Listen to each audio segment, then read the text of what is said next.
Hello everyone, welcome back to my channel. ഞാൻ ഇന്ന് നിങ്ങളെ പരിചയപ്പെടുത്താൻ പോകുന്നത് ഹിമഫുഷി എന്ന് പറഞ്ഞ മാൽദീവ്സിലെ ഒരു ഐലൻഡാണ്. മാലേ സിറ്റിയിൽ നിന്നും ഏറ്റവും അടുത്തുള്ള അറ്റോളാണ് കാഫു അറ്റോൾ. കാഫു അറ്റോളിലെ ഐലൻഡാണ് ഫസ്റ്റ് ഐലൻഡ്. ഈ കാണുന്ന ഫെറി MTCC ഫെറിയാണ്, അതായത് പബ്ലിക് ട്രാൻസ്പോർട്ടാണ്.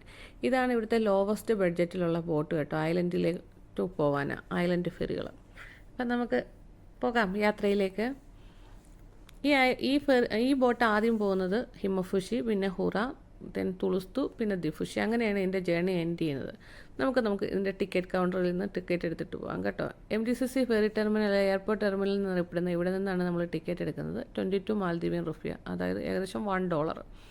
ഡോളറായിട്ടും റുഫിയായിട്ടും ഇവിടെ എല്ലാ കാര്യങ്ങളും നടത്താൻ പറ്റും കേട്ടോ. ഈ ബോട്ട് ഇവിടുന്ന് ഏകദേശം 1 മണിക്കൂർ എടുക്കും ഐലൻഡിലേക്ക് എത്താൻ വേണ്ടിയിട്ട്. 2:30 ജേർണി സ്റ്റാർട്ട് ചെയ്യുന്നത് മാലയിൽ നിന്നും. 3:30 ആയപ്പോഴത്തേക്ക്, മാൽദീവൻ ടൈം 3:30 ആയപ്പോഴത്തേക്ക് നമ്മൾ ഐലൻഡിലെത്തി. ഈ ബോട്ട് കൂടാതെ 3 സ്പീഡ് ബോട്ടുകളും പിന്നെ ഐലൻഡിൻ്റേതായ ഒരു ഫെറി സർവീസ് ഉണ്ട്. ഇവിടത്തേക്ക് ഗുഡ്സൊക്കെ എടുത്ത് മാലയിൽ നിന്ന് കൊണ്ടുവരാൻ വേണ്ടിയിട്ട് വീക്ക്ലി 3 to 4 days ആണ്. അത് അവിടുത്തെ ആവശ്യകത അനുസരിച്ചാണ് ആ ബോട്ട് പോകുന്നതും വരുന്നതും. ആ ബോട്ടിനും ഐലൻഡ് ഫെറിക്കും നമുക്ക് പാസഞ്ചറായിട്ട് പോയിട്ട് വരാൻ വരും. അതിനും ലോ ബഡ്ജറ്റേ ഉള്ളൂ കേട്ടോ ട്രാവൽ ഫെയർ. ഇത് കൂടാതെ ഉള്ള ബോട്ടുകളുടെ ടൈമിങ് ഞാൻ ഇതിൻ്റെ ഇടയ്ക്ക് കാണിക്കുന്നുണ്ട് കേട്ടോ. $10 തൊട്ട് $25 വരെയാണ് ടൂറിസ്റ്റിനും. വർക്ക് പെർമിറ്റ് ഹോൾഡേഴ്സിനും ലോക്കൽ പീപ്പിളിനും 50 to 100. 3 different speed boat service ഉണ്ട്. അതിൽ നിങ്ങൾക്ക് ചൂസ് ചെയ്യാൻ നിങ്ങൾക്ക് ഇഷ്ടമുള്ളത് കേട്ടോ. ഞാൻ ഇവിടേക്ക് വരുന്നതിൻ്റെ ആ ഒരു ബോട്ടിൻ്റെ ചാർജ് പറഞ്ഞതേ ഉള്ളൂ. ഇവിടേക്ക് ഇറങ്ങുമ്പോൾ നമുക്ക് നല്ലൊരു ഫീൽ കിട്ടും കേട്ടോ. കാരണം ഇതങ്ങനെയാണ് എൻട്രൻസ് ഇവർ ചെയ്ത് വെച്ചിരിക്കുന്നത്, വെൽക്കം ചെയ്യുന്ന രീതിയിൽ. അപ്പം നമുക്കൊരു നല്ലൊരു വൈബ് ഫീൽ ചെയ്യും. ഫസ്റ്റ് കാണുന്ന ബോട്ട് പ്രസൻ്റെ ബോട്ടാണ്. ഈ ഐലൻഡിൽ ഒരു പ്രസൻ ഉണ്ട് കേട്ടോ, അപ്പോൾ അതിൻ്റെ ബോട്ടാണ്. ഇവിടെ ഞാൻ ആദ്യം ബോട്ട് ജെട്ടി കൂടെ കുറച്ച് ദൂരം നടന്നു കേട്ടോ. ഈ ബോട്ട് ജെട്ടി പല ടൈപ്പുള്ള ബോട്ടുണ്ട്. അതിൻ്റെ ഓപ്പോസിറ്റ് ഇങ്ങനെ ആൾക്കാർക്ക് ഇരിക്കാൻ വേണ്ടിയിട്ട് നല്ല ഇരിപ്പിടങ്ങളൊക്കെ വെച്ചിട്ടുണ്ട്. അപ്പോൾ ഈവനിങ്ങിലൊക്കെ ഇങ്ങനെ വന്ന് വർത്താനമൊക്കെ പറഞ്ഞിരിക്കാൻ നല്ല രസമായിരിക്കും. ഈ കാണുന്ന ബോട്ട് സർഫ് ബോട്ടാണ്. ഇതിൻ്റെയൊക്കെ മുന്നിൽ ഇങ്ങനെ സ്റ്റെപ്പുകളുണ്ട് കേട്ടോ. ഇത് കടലിലെ വെള്ളത്തിൻ്റെ ജലനിരപ്പ് കൂടുന്നതും താഴുന്നതനുസരിച്ച് ബോട്ടിലേക്കുള്ള കയറാനുള്ള സൗകര്യത്തിന് വേണ്ടിയിട്ടാണ് കേട്ടോ. അങ്ങനെ ഞാൻ ഈ കാഴ്ചകളൊക്കെ കണ്ടുപോയിരുന്നു. ഇത് സ്റ്റേഡിയമാണ്. പണ്ടെന്നോ മീൻസ് ലാസ്റ്റ് ഇയറിലെയാണെന്ന് തോന്നുന്നു. ഇതാണ് ആ ബോട്ട് സർവീസിൻ്റെ ഡീറ്റെയിൽസ് കേട്ടോ. അതും കഴിഞ്ഞ് ഞാനിങ്ങനെ മുന്നോട്ട് പോവുകയാണ്. ഇനി ഫിഷിംഗ് ബോട്ടുകളുള്ള സ്ഥലം കേട്ടോ.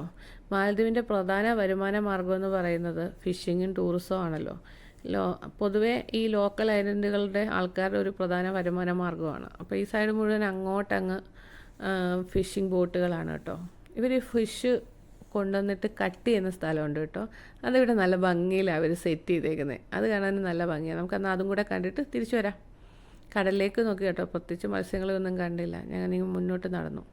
ഞാൻ പറഞ്ഞില്ലേ, ഫിഷ് കട്ട് ചെയ്യാനുള്ളൊരു സ്ഥലമെന്ന് പറയുന്നത് അതാണിതാ ഇത്. തെരണ്ടിയുടെ ഷേപ്പിലുള്ള മേൽക്കൂരയും ബോട്ടിൻ്റെ ഷേപ്പിലുള്ള സ്ഥലത്ത് ഇങ്ങനെ നമുക്ക് ഫിഷ് കട്ട് ചെയ്യാനുള്ള ഏരിയ. ഈ ലോക്കൽ ആൾക്കാരൊക്കെ ഫിഷ് വീട്ടാവശ്യത്തിന് വേണ്ടിയിട്ട് കൊണ്ടുവരുമ്പോൾ ഇവിടുന്ന് കട്ട് ചെയ്ത് വൃത്തിയാക്കി വേസ്റ്റ് കടലിലും തള്ളും. അടുത്ത ഫിഷുകൾക്കൊക്കെ ഭക്ഷണമാവും, സാധനം കൊണ്ടവർ വീട്ടിലേക്ക് പോകും. അങ്ങനെ ഞാൻ തിരിച്ച് ജെട്ടി സൈഡിൽ നമ്മൾ വന്നിറങ്ങിയ ജെട്ടി സൈഡിലേക്ക് തിരിച്ച് നടന്നു. അപ്പം നോക്കി സർഫിങ്ങിന് പോകാനെന്ന് തോന്നുന്നു. ടൂറിസ്റ്റുകൾ ഗൈഡിൻ്റെ കൂട്ടത്തിൽ ബോട്ട് കയറി പോകുന്നു. ഞാൻ ഇതിൻ്റെ ഉള്ളിലേക്ക് കയറി, ഈ സ്റ്റേഡിയത്തിൻ്റെ ഉള്ളിലേക്ക്. അവിടുന്ന് ഫസ്റ്റ് കാണുന്നതാണ് ഹിമഫുഷി കൗൺസിൽ ഓഫീസ്. അതിൻ്റെ ഓപ്പോസിറ്റായിട്ടാണ് ഈ സ്റ്റേഡിയം വരുന്നത്. ഈ സ്റ്റേഡിയം ഈ പബ്ലിക് സ്പേസിലാണ് പബ്ലിക് ഗാദറിങ് എല്ലാം ഉള്ളത്. എല്ലാ സാംസ്കാരിക രാഷ്ട്രീയ സമ്മേളനങ്ങളും ഒക്കെ നടക്കുന്നത് കേട്ടോ. അവിടുന്ന് ഞാൻ മുന്നോട്ട് പോയി. ഇങ്ങനെ പോകുമ്പോൾ ഒരു സൈഡ് ഞാൻ പറഞ്ഞില്ലേ ജെട്ടി ആയതുകൊണ്ട്, മറു സൈഡിൽ ഈ ഐലൻഡിൻ്റെ പ്രത്യേകതയാണ് ഫുള്ള് റെസ്റ്റോറൻറ്റുകളാട്ടോ. യാത്രകൾക്ക് എപ്പോഴും ഫുഡും ഒരു ഇമ്പോർട്ടൻ്റ് കാര്യമാണല്ലോ. ട്രാവലും ഫുഡും ആണല്ലോ ബെസ്റ്റ് കോമ്പിനേഷൻ. അപ്പോൾ ഇത് ഫസ്റ്റ് റെസ്റ്റോറൻറ്റ്, അടുത്ത റെസ്റ്റോറൻറ്റിലേക്ക് ഞങ്ങൾ കയറി. കാരണം അതൊരു ഇന്ത്യൻ റെസ്റ്റോറൻറ്റാണ്. അപ്പോൾ നമുക്ക് ഇന്ത്യൻ ഭക്ഷണമൊക്കെ കഴിക്കാമല്ലോ. നമ്മളിത് ഇന്ത്യ വിട്ട് കഴിയുമ്പോൾ നമുക്ക് ഇന്ത്യൻ ഭക്ഷണങ്ങൾ കാണുമ്പോൾ ഭയങ്കര ഒരു സന്തോഷമുണ്ട്. എല്ലാ ഐലൻഡിലും ഇന്ത്യൻ റെസ്റ്റോറൻറ്റ് ഇല്ല കേട്ടോ. ഈ ഐലൻഡിൽ ഇന്ത്യൻ റെസ്റ്റോറൻറ്റ് ഉണ്ട്. നേരെ ഞങ്ങൾ അങ്ങോട്ട് വെച്ച് പിടിച്ചു. നമ്മുടെ എല്ലാവിധ ഫുഡുകളും ഉണ്ട് കേട്ടോ. ദോശ, അപ്പം, മസാല ദോശ, പൊറോട്ടയും ബീഫ്. ഞങ്ങൾ പൂരി മസാലയൊക്കെ കഴിച്ച് ഞങ്ങളുടെ യാത്ര ആരംഭിക്കാൻ പോവുകയാണ് കേട്ടോ. Island tour. ഒരു മഴ പെയ്തു. അപ്പോൾ ഞങ്ങൾ അവിടെ ഇരുന്നുകൊണ്ട് ഇങ്ങനെ ചുറ്റുപാടുമൊക്കെ ഒന്ന് നോക്കുകയാണ്. ഒരു ഫ്രണ്ടിൻ്റെ ബൈക്കും എടുത്ത് റൈഡ് ചെയ്യാമെന്ന് ആദ്യം വിചാരിച്ചത്. എന്നിട്ട് ഞങ്ങൾ കുറച്ച് മുന്നോട്ട് പോയപ്പോൾ വിചാരിച്ചെന്നാൽ ബിക്കിനി ബീച്ച് കണ്ടിട്ട് വരാമെന്ന്. ഫസ്റ്റ് ബീച്ച്, ടൂറിസ്റ്റുകളുടെ ബീച്ച്. ഇങ്ങനെ ആൾക്കാരൊക്കെ ഇങ്ങനെ ഇഷ്ടംപോലെ ടൂറിസ്റ്റ് ഉണ്ട് കേട്ടോ. ഇങ്ങനെ കടൽ തീരത്തിരുന്ന് അവരുടെ സമയം സ്പെൻഡ് ചെയ്യുകയാണ്. ലോക്കൽ ടൂറിസ്റ്റും ഉണ്ട്, അതായത് വർക്ക് പെർമിറ്റൊക്കെ ഉള്ളവരിങ്ങനെ കറങ്ങാൻ വന്നവരും ഉണ്ട്, അല്ലാത്ത യൂറോപ്യൻ ടൂറിസ്റ്റുകളും ഉണ്ട്. ഞങ്ങളതൊക്കെ കണ്ടിട്ട് ബൈക്ക് എടുത്ത് ഒരു സൈഡിൽ നിന്ന് യാത്ര ആരംഭിച്ചു. ഞങ്ങളുടെ ഫസ്റ്റ് എയിം ഔട്ടർ സൈഡ് കാണുക എന്നുള്ളത് ഐലൻഡിൻ്റെ. അപ്പോൾ എല്ലാ ബീച്ചുകളും കാണാമല്ലോ. അങ്ങനെ ഞങ്ങൾ മുന്നോട്ട് യാത്ര തിരിച്ചു. ഈ സൈഡിലൊക്കെ ഇതൊരു റെസ്റ്റോറൻ്റ് ആണെന്ന് തോന്നുന്നു കേട്ടോ. ഈ സൈഡിലൊക്കെ കൺസ്ട്രക്ഷൻ വർക്കിനുള്ള ആൾക്കാർ ലേബേഴ്സ് താമസിക്കുന്ന സ്ഥലവും ഫിഷ് ഫാക്ടറിയും ബോട്ട് യാർഡും ഒക്കെയാണ്. ഞങ്ങൾ ആ കാഴ്ചകളൊക്കെ കണ്ട് മുന്നോട്ട് പോയി. ഇതൊരു ബോട്ട് യാർഡിൻ്റെ സ്പേസാണ് കേട്ടോ. ഞങ്ങൾ അവിടെ എത്തി വണ്ടിയൊന്നും നിർത്തി കേട്ടോ. ബോട്ട് യാർഡിനുള്ളിലേക്ക് കാണാമെന്ന്. ബോട്ടുകളൊക്കെ റിപ്പയറിന് വന്നു. ബോട്ടുകളല്ല, ഷിപ്പുകളും ഒക്കെ വന്നിട്ടുണ്ട് കേട്ടോ. ബോട്ടിന് പല കാറ്റഗറീസ് ഉണ്ടല്ലോ, എനിക്ക് പേര് പറയാനറിയില്ല. ഇതാ ഇന്ന് ഇവിടെ റിപ്പയറിനുള്ളത്. അങ്ങോട്ട് നോക്കിയപ്പോഴാണ് കണ്ടത് ഒരു ബോട്ട് കടലിൽ നിന്നും വരുന്നുണ്ട്. വന്ന് അതിനെ കരയിലേക്ക് എടുക്കാൻ പോവുക. ഞാൻ ഇന്ന് വരെ എൻ്റെ ജീവിതത്തിൽ കടലിൽ നിന്ന് ഒരു ബോട്ടിനെ എടുത്ത് കരയിലേക്ക് വെക്കുന്നതോ കരയിൽ നിന്ന് ഒരു ബോട്ടിനെ എടുത്ത് കടലിലേക്ക് വെക്കുന്നതോ ഞാൻ കണ്ടിട്ടില്ല.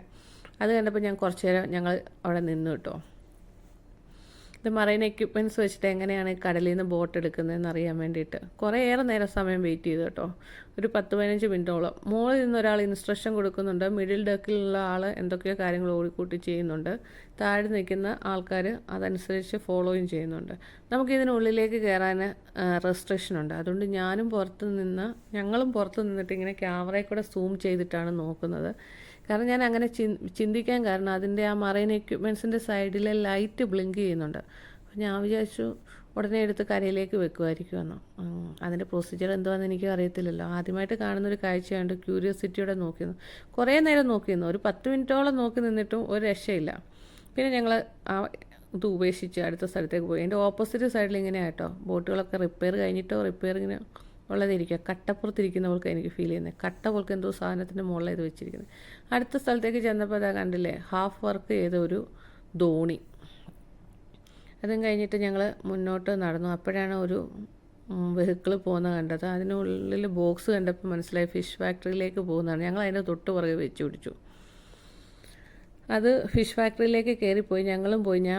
ഞങ്ങൾ വിചാരിച്ചു അതിനകത്ത് നിറച്ച് ഫിഷ് ഉണ്ട്, നമുക്ക് കാണാൻ പറ്റുമെന്ന്. പക്ഷേ ഫിഷ് ഫാക്ടറിയിലേക്ക് അങ്ങനെ നമുക്ക് എൻട്രൻസ് ഇല്ല. നമ്മളതിന് തിരിച്ചു പോന്നു.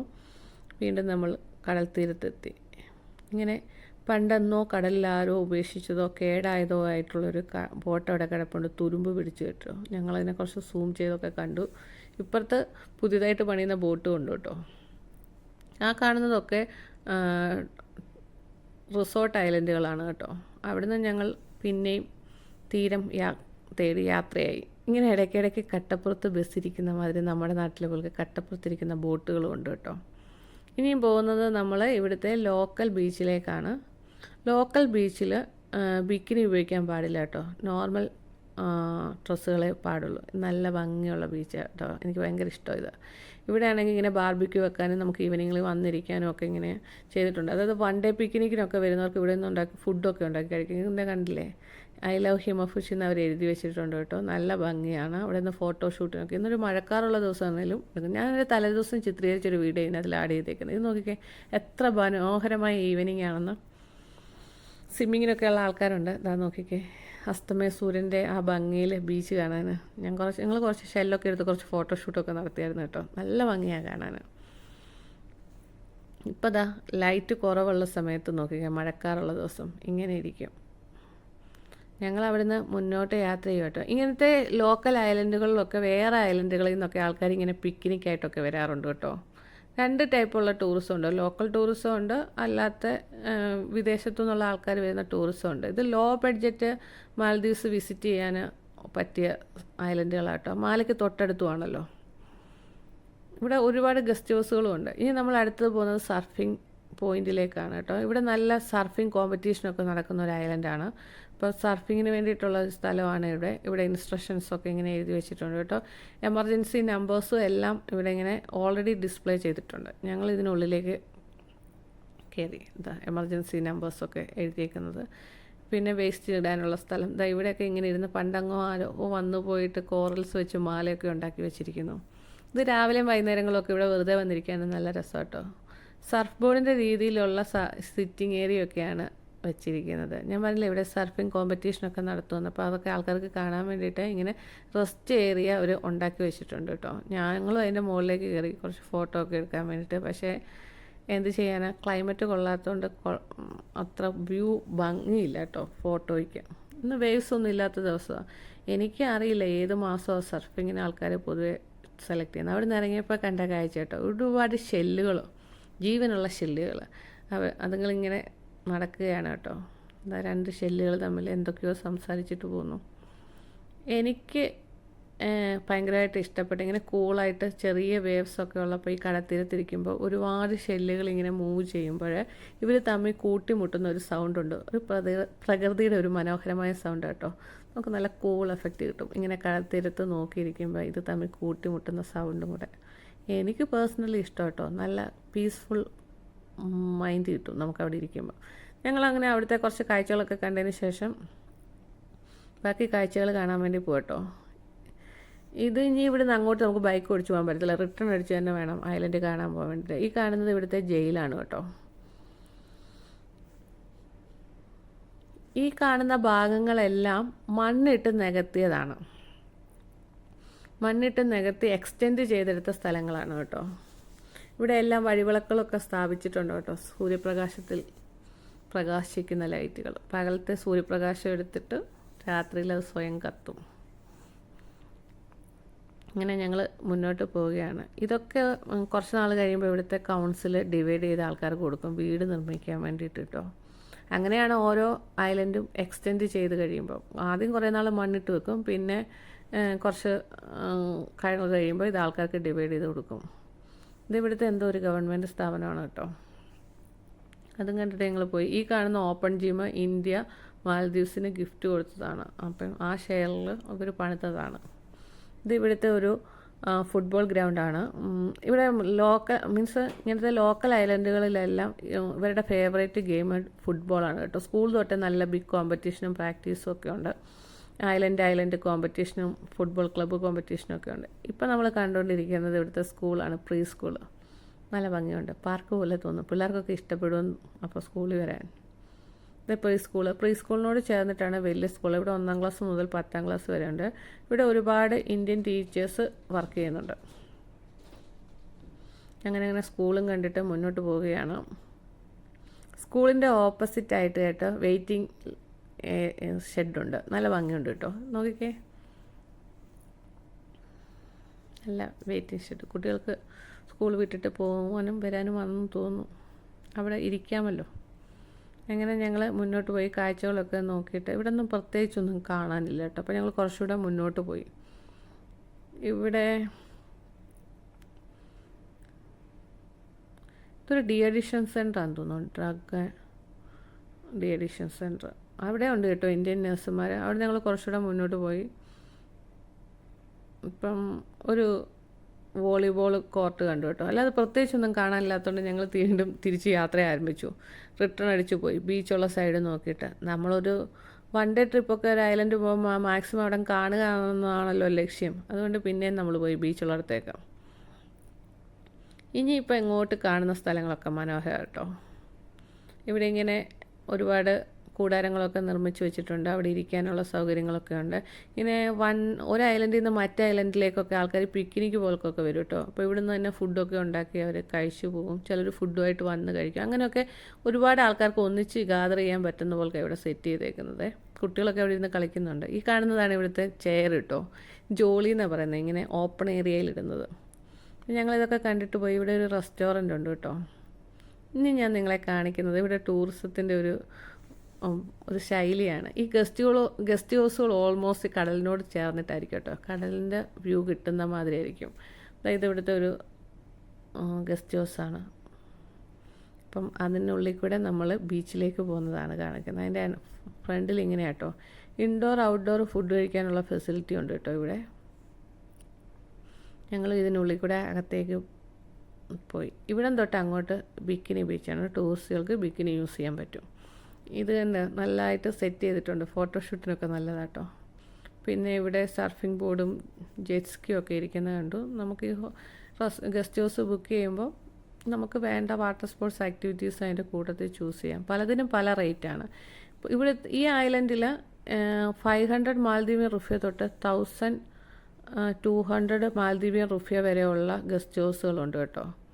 ഞാൻ പൊതുവെ പ്രിഫർ ചെയ്യുന്നത് ഇങ്ങനെ ബീച്ചിന് ഓപ്പോസിറ്റായിട്ട് കിട്ടുന്ന ഗസ്റ്റ് ഹൗസുകളായിരിക്കും. അപ്പം നമുക്ക് ബീച്ചിൻ്റെ വ്യൂവും കണ്ടിരിക്കാമല്ലോ റൂമിലിരിക്കുമ്പോൾ തന്നെ. ഇവിടെ ഒരുപാട് ടൂറിസ്റ്റുകളൊക്കെ ഇരിപ്പുണ്ട് കേട്ടോ. നമ്മളവരൊന്നും കാണിക്കുന്നില്ല, കാരണം ബിക്കിനി ഡ്രസ്സല്ലേ. നമ്മൾ മുന്നോട്ട് പോവുകയാണ്. ഇവിടെ നിന്ന് അങ്ങോട്ട് ഇങ്ങനെ നിവർന്ന് കിടക്കുകയാണ് ഇവിടുത്തെ ബീച്ച്. ഇനി അടുത്തതും ഇതുപോലൊക്കെ ഒരു റെസ്റ്റോറൻറ്റിൻ്റെ അടുത്തേക്കാണ് നമ്മൾ പോകുന്നത്. കാരണം ഇത് വേറൊരു ഗസ്റ്റ് ഹൗസ് ആട്ടോ. ഞാൻ ഈ ഗസ്റ്റ് ഹൗസിലൊന്നും പേഴ്സണലി എക്സ്പീരിയൻസ് ചെയ്തിട്ടില്ല. ഇങ്ങനെ നടന്നു പോയപ്പോൾ കണ്ടിട്ടുള്ള വ്യൂ ആണ് പറയുന്നത്. നല്ല ഭംഗിയുണ്ട്. ഇത് ഇപ്പോൾ ഇവിടെ ഇരുന്നുകൊണ്ട് ഫോട്ടോ ഒക്കെ എടുക്കുമ്പോൾ നല്ല രസം കേട്ടോ. നല്ല വെയിലുള്ള ദിവസം നല്ല ഭംഗിയാണ്. ഞങ്ങൾ കുറച്ച് ഫോട്ടോ ഒക്കെ എടുത്തു കേട്ടോ ഇവിടെ ഇരുന്നിട്ട്. ഇത് അവിടുന്ന് അതിൻ്റെ റോഡ് ക്രോസ് ചെയ്താൽ നേരെ ബീച്ചിലേക്കാണ്.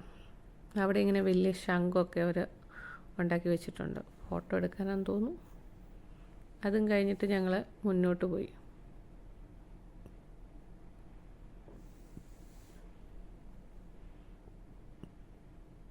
ഈ സൈഡിലുള്ള റെസ്റ്റോറൻറ്റുകളിലൊക്കെ നമ്മൾ ഫുഡ് ഓർഡർ ചെയ്താൽ നമുക്കിങ്ങനെ കടൽ തീരത്ത് വന്നിരുന്ന് കഴിക്കാം. ഈവനിങ് സമയത്തൊക്കെ നല്ലൊരു വൈബാട്ടോ, ഫ്രണ്ട്സും ഫാമിലിയൊക്കെ ആയിട്ട് വന്നിരിക്കാൻ വേണ്ടിയിട്ട്. ഇവിടെ ഒരു റെസ്റ്റോറൻ്റ് ഉണ്ട്, ലഞ്ചും ഡിന്നറും ഒക്കെ ഉണ്ടെന്ന് എഴുതിയിട്ടുണ്ട് കേട്ടോ. Breakfast, lunch, take away. നമുക്ക് അവിടെ നിന്ന് ഓർഡർ ചെയ്തിട്ട് നമുക്ക് അവിടെ ഇങ്ങനെ ബീച്ച് സൈഡിൽ വന്നിരുന്ന് ഇങ്ങനെ ഭക്ഷണം കഴിക്കാൻ കേട്ടോ. ഓരോ ചെയറൊക്കെ അപ്പോൾ നമുക്ക് സെറ്റ് ചെയ്ത് തരും. ഈവനിങ്ങിൽ കോഫിയൊക്കെ കുടിക്കാൻ നല്ലതാണെന്ന് നമ്മളെ. ഇവിടെ നിന്ന് നമുക്ക് ലൈവായിട്ട് കോഫി വാങ്ങിച്ച് ഇപ്പോൾ തന്നെ തരും, നമുക്ക് അവിടെ പോയിരുന്ന് കഴിക്കാം. ഇത് വേറൊരു ഗസ്റ്റ് ഹൗസ് ആട്ടോ. ഇതും അതിൻ്റെ ഫ്രണ്ട് ബീച്ച് സൈഡാണ്. ഇത് ഫൺ പ്ലേസ് എന്ന് പറഞ്ഞൊരു ഗസ്റ്റ് ഹൗസ്. ഇവിടെ സ്പായും ബ്യൂട്ടി പാർലറും റെസ്റ്റോറൻറ്റും റൂംസും ഒക്കെ അവൈലബിളാണ്. ചില സമയത്ത് ഇവർ ഓഫർ ഇടാറുണ്ട് വർക്ക് പെർമിറ്റ് ഹോൾഡേഴ്സിനും റേറ്റൊക്കെ കേട്ടോ, ഓഫ് സീസണിൽ. ഇവർക്ക് ഇതവരുടെ റൂംസ് അവൈലബിൾ ആയിട്ടുള്ളത്. ഇവർക്ക് ഇതിനോട് ചേർന്നിട്ടുള്ള ഇതിനോട് ചേർന്നിട്ട് വരുന്ന ബീച്ചിൽ ഇവരിങ്ങനെ വാട്ടർ സ്പോർട്സിന് വേണ്ടിയിട്ട് ഈ കൗണ്ടറി വന്ന് നമുക്ക് ബുക്ക് ചെയ്തിട്ട് നമുക്ക് ഇഷ്ടമുള്ള വാട്ടർ സ്പോർട്സൊക്കെ എടുക്കാം. ഒരു വിട്ട എല്ലാ ഐലൻഡിലും നമ്മളെ ഗസ്റ്റ് ഹൗസ് ബുക്ക് ചെയ്താൽ വാട്ടർ സ്പോർട്സ് ആക്ടിവിറ്റീസ് നമുക്ക് ബുക്ക് ചെയ്യാം കേട്ടോ. അതിന് സെപ്പറേറ്റ് ചാർജ് കൊടുക്കണമെന്നേ ഉള്ളൂ. ഇവിടെ 2 ടൈപ്പുള്ള ലോക്കൽ ടൂറിസ്റ്റുകളും, അതായത് വർക്ക് പെർമിറ്റൊക്കെ ഉള്ളവർ കറങ്ങാൻ വന്നിട്ടുള്ളവരും അല്ലാത്ത യൂറോപ്യൻ ടൂറിസ്റ്റുകളും ഉണ്ട് കേട്ടോ. അവരൊക്കെ സൺബാത്ത് എടുത്തിരിക്കുകയാണ്. ഞങ്ങൾ ഇതൊക്കെ കാഴ്ചയൊക്കെ കണ്ടിട്ട് ഫ്രണ്ടിന് ബൈക്ക് കൊടുക്കാൻ വേണ്ടിയിട്ട് പിന്നെ ഐലൻഡിൻ്റെ ഉള്ളിലേക്ക് കയറി. അപ്പോൾ അവരുടെ റൂമിൻ്റെ ഫ്രണ്ടിൽ കൊണ്ടുപോയി ബൈക്ക് കൊടുത്തിട്ട് നമുക്ക് അടുത്ത കാഴ്ചകൾ കാണാം. ഇതൊരു ഗസ്റ്റ് ഹൗസ് ആട്ടോ. ഇങ്ങനെ ബീച്ച് സൈഡിനോട് ചേർന്നും ഗസ്റ്റ് ഹൗസ് ഉണ്ട്, അല്ലാതെ ഉള്ളുകളിലും ഗസ്റ്റ് ഹൗസുകളുണ്ട്. അങ്ങനെ ഫ്രണ്ടിൻ്റെ വീട്ടിൽ ബൈക്ക് കൊടുത്ത് അവരുടെ വീടിൻ്റെ മുന്നിലൊരു വാഴ ഉണ്ടായിരുന്നു കേട്ടോ, കപ്പയും വാഴയൊക്കെ. ഈ ഐലൻഡിൽ കൃഷി ചെയ്യുന്ന ഒരു ചെറിയ സ്ഥലമുണ്ട് കേട്ടോ. ഇതിവിടുത്തെ ഒരു ഷോപ്പാണ് ഫ്രൂട്ട്സിൻ്റെ. നമ്മുടെ നാട്ടിൽ കാണുന്ന ഫ്രൂട്ട്സൊക്കെ തന്നെയാണ്, പക്ഷേ എല്ലാത്തിനും നല്ല റേറ്റ് ആട്ടോ. ഇത് ഇവിടുത്തെ ഹിമഫുഷി ഹെൽത്ത് സെൻറ്റർ. ഇവിടെ ഒരുപാട് ഇന്ത്യൻ നഴ്സുമാർ വർക്ക് ചെയ്യുന്നുണ്ട്. മാലദ്വീപ്സിലെ ഓൾമോസ്റ്റ് സ്കൂളിലും ഹെൽത്ത് സെൻ്ററുകളിലും എല്ലാം ഇന്ത്യൻസ് വർക്ക് ചെയ്യുന്നുണ്ട്. ഇത് ഇവിടുത്തെ ഫാർമസി കേട്ടോ. ഇവിടെ ഒരു ഫാർമസിസ്റ്റും ഉണ്ട്, മലയാളി. ഈ ഫാർമസി STO ഫാർമസിയാണ്. അതിനോട് ചേർന്നുണ്ട് അതിൻ്റെ ബാക്ക് സൈഡിലാണ് കേട്ടോ കുട്ടികളുടെ പാർക്ക്. ഞാൻ കാണിക്കുന്നുണ്ട്. അതൊക്കെ കഴിഞ്ഞ് കഴിഞ്ഞിട്ട് നമ്മൾ ഐലൻഡൊക്കെ ഏകദേശം കണ്ടില്ലേ. ഇനി നമുക്ക് ഇവിടുത്തെ ഒരു സൂപ്പർ മാർക്കറ്റിൽ പോകാം. ഇവിടെ അപ്പോൾ എന്തൊക്കെ സാധനങ്ങൾ കിട്ടും എന്നുള്ളത് നമുക്ക് മനസ്സിലാവല്ലോ. ഇവിടെ ഇലക്ട്രിക് സ്കൂട്ടർ തൊട്ട് ഫുഡ് ഐറ്റംസ് എല്ലാം ഉണ്ട് കേട്ടോ. ഇന്ത്യൻ ബ്രാൻഡായിട്ടുള്ള ഒരുപാട് മസാലകളുണ്ട്. ഫ്രഷ് വെജിറ്റബിൾസും ഉണ്ട്, ഫ്രോസൺ വെജിറ്റബിൾസും ഉണ്ട്. നമ്മുടെ നാട്ടിലുള്ള ഐസ്ക്രീം എല്ലാം ഉണ്ട് കേട്ടോ. ഞങ്ങൾ ഇവിടുന്ന് ഒരു ഇന്ത്യൻ ടേസ്റ്റുള്ള ഒരു അച്ചാറും സ്നാക്സും ഒക്കെ എടുത്ത് ഇവിടെ നിന്ന് ഓട്ടപ്രദക്ഷിണം പോലൊക്കെ കണ്ട് പുറത്തേക്ക് ഇറങ്ങി. ഇതെല്ലാം കണ്ട് ഞങ്ങൾ ലസ്സിയും നമ്മുടെ സ്നാക്സും കുഴലപ്പമൊക്കെ എടുത്തിട്ട് നമ്മൾ അവിടെ നിന്ന് ഇറങ്ങി കേട്ടോ. പിന്നെ നമ്മൾ നേരെ വന്നത് പാർക്കിലേക്കാണ്. കുട്ടികളുടെ പാർക്കാണ്. ഇപ്പോൾ ഈ റീസെൻ്റ്ലി റിനോവേറ്റ് ചെയ്തത് കേട്ടോ. ഈവനിങ് സമയത്ത് ഇവിടെ നല്ല രീതിയിൽ കുട്ടികൾ എൻജോയ് ചെയ്യുമായിരിക്കും. ഇത് ഒരു ഉച്ച സമയമാണ്. പിന്നെ ഞങ്ങൾ പോയത് ഇവിടുത്തെ മാംഗോ ഷോപ്പിലേക്കാണ് കേട്ടോ. എനിക്ക് പേഴ്സണലി ഈ ഐലൻഡിൽ ഏറ്റവും ഇഷ്ടപ്പെട്ട സ്ഥലമാണ്. ഇതൊരു മ്യൂസിയം പോലെയാണ് നമുക്ക് കയറുമ്പോൾ തോന്നുന്നത്. പിന്നെ ഒരു സുവനീർ ഷോപ്പാണ് കേട്ടോ ഇത്. ഇവിടെ ഇങ്ങനെ ഹിമഫുഷി മ്യൂസിയം എന്ന് പറഞ്ഞിട്ട് പഴയ കാലത്തെ സാധനങ്ങളൊക്കെ ഇങ്ങനെ ഡിസ്പ്ലേ ചെയ്തിട്ടുണ്ട് നമുക്ക് കാണാനായിട്ട്. മൊറവും പാത്രങ്ങളും ചിരവ വരെ ഉണ്ട് കേട്ടോ, പുട്ടൂറ്റി വരെ. ചിരവയ്ക്കൊക്കെ മീനിൻ്റെ ഷേപ്പാണ്. അതൊക്കെ ഞങ്ങൾ കണ്ട്. ഞാനൊന്ന് പെട്ടെന്ന് ഇതിനുള്ളിലേക്ക് കയറി ഓട്ടപ്രദക്ഷിണം പോലൊക്കെ കണ്ടു. പിന്നെ അത് കഴിഞ്ഞിട്ട് സ്ലോയിൽ ഇതെല്ലാം കണ്ടു കേട്ടോ. ഒരുപാട് കോറൽസൊക്കെ ഉണ്ട്. ഈ ഫിഷിൻ്റെ പല്ലും ഒക്കെ വെച്ചിട്ട് മാലകളും ഒക്കെ. കുറേ സുവനീറുകളുണ്ട് കേട്ടോ ഇവിടെ, ഗിഫ്റ്റൊക്കെ ആയിട്ട് പോകാൻ. പിന്നെ കണ്ട ഒരു പ്രത്യേകത കേട്ടോ, പേൾസ്, ഡിഫറെൻറ്റ് കളറിലുള്ള പേളിൻ്റെ ആഭരണങ്ങൾ. ഇത് റെഡ് കളർ പേൾ കേട്ടോ. $222 അതിൽ എഴുതിയേക്കുന്നത്. ഇതൊക്കെ കണ്ടിട്ട് ഈ കാണുന്ന ആമാടപ്പെട്ടിയില്ലേ, ഷെല്ല് കൊണ്ടുണ്ടാക്കി, അതിന് മാലദ്വീപിൻ റുപ്പിയ 800 പിന്നെ ഒരുപാട് വെറൈറ്റി ഉള്ള സുവനീറുകളും ബാഗുകളും ഒക്കെ ഉണ്ട്. ബ്ലൂ കളറിലുള്ള പേളിൻ്റെ മാലകളും ബ്ലാക്ക് കളറുള്ളതൊക്കെ ഉണ്ട് കേട്ടോ. ഞാനൊരു വൈറ്റ് പേളിൻ്റെ റേറ്റ് നോക്കി, $300. ഇതിൻ്റെ ആ എൻട്രൻസിൽ തന്നെയാണ് കേട്ടോ ഈ റെഡ് കോറലൊക്കെ വെക്കാൻ വേണ്ടിയിട്ടുള്ളത്. പിന്നെ ഇവിടുത്തെ പൈസകളൊക്കെ ഇങ്ങനെ ഡിസ്പ്ലേ ചെയ്തിട്ടുണ്ട്. ഇവിടുത്തെ പൈസയ്ക്ക് മാലദ്വീപിൻ റുപ്പിയ എന്നാണ് പറയുന്നത്. കണ്ടോ, റിയൽ ഷാർക്കിൻ്റെ ടീത്താണ്. ഇതാണ് ഇതിൻ്റെ ഓണർ. പുള്ളി നല്ലൊരു ചിത്രകാരനാണ്. ഞങ്ങൾക്ക് നല്ലൊരു പടവും വരച്ചു തന്നു. അതാണ് പുള്ളിയുടെ കയ്യിലിരിക്കുന്നത്. പിന്നെ എൻ്റെ ഒരു ഫ്രണ്ടിന് ഗിഫ്റ്റായിട്ട് ഒരു ചിത്രം സമ്മാനിക്കുകയും ചെയ്തു. ഞങ്ങൾ പിന്നെ മാലകളൊക്കെ എടുത്ത് ഇങ്ങനെ ഭംഗിയൊക്കെ ആസ്വദിച്ച് കുറച്ച് ഫോട്ടോ ഷൂട്ടൊക്കെ നടത്തി ഇവിടുത്തെ കാര്യങ്ങളൊക്കെ കണ്ടിട്ട് ഇവിടുന്ന് ഇറങ്ങി. നമ്മളിവിടുത്തെ ഹിമഫുഷിയിലെ യാത്ര ഇവിടെ അവസാനിക്കുകയാണ്. ഒരുപാട് നല്ല ഓർമ്മകൾക്കായിട്ട് ഫോട്ടോകളൊക്കെ എടുത്തു. ഇനി അടുത്ത വീഡിയോയിൽ അടുത്തൊരു ഐലൻഡുമായിട്ട് കാണാം. അതുവരെ